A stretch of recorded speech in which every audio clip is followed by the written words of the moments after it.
ben soğudum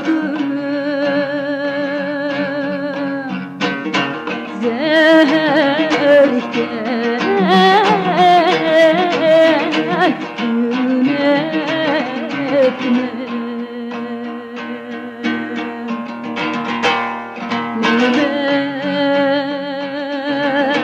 ben soğudum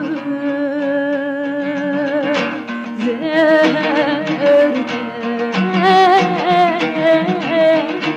gün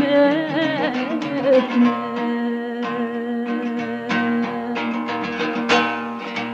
Gönlümün ak gelip taşlap gider etme Gönlümün ak gelip taşlap gider etme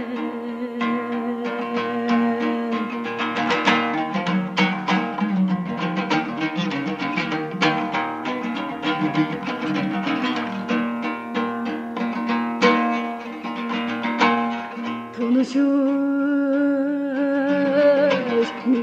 gelemez o yerler pek mutlu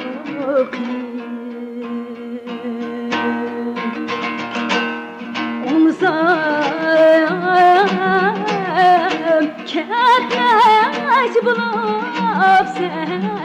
her cayga varsan olayım aman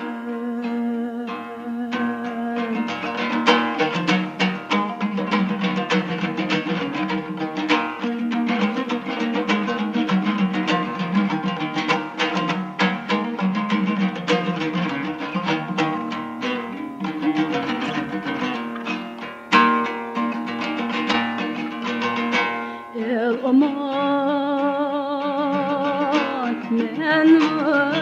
aman timsasına